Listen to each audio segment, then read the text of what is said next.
Seorang siswi SMP di Kota Malang, Jawa Timur menjadi salah satu korban meninggal dalam kerusuhan di Stadion Kanjuruhan. Sebelum berangkat, ia sempat bertanya kepada sang ibu mengenai sakaratul maut.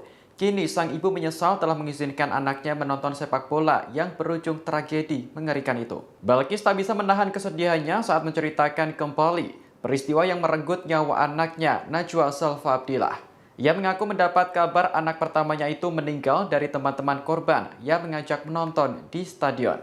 Saat itu, Najwa dikabarkan meninggal dan jenazahnya sudah berada di Rumah Sakit Teja Husada. Balkis pun langsung bergegas menuju rumah sakit untuk memastikan kebenarannya. Setibanya di sana, ia syok mendapati anak kesayangannya sudah terbujur kaku. Menurut Balkis, sang anak sebenarnya tidak terlalu menyukai sepak bola. Bahkan, Najwa disebut baru 2 kali menonton pertandingan bola di stadion.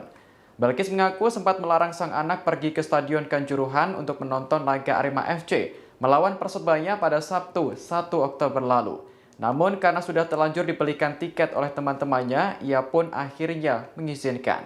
Balkis mengatakan sang anak pamit dari rumah pukul 18 waktu Indonesia Barat. Sebelum berangkat, ia ditanyai sang anak soal sakaratul maut. Balkis tak menyadari jika pertanyaan itu adalah sebuah pertanda anaknya akan meninggal.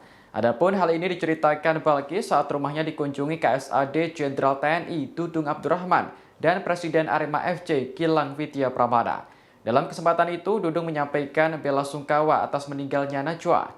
Ia berharap agar keluarga senantiasa diberikan ketabahan dalam menghadapi musibah ini.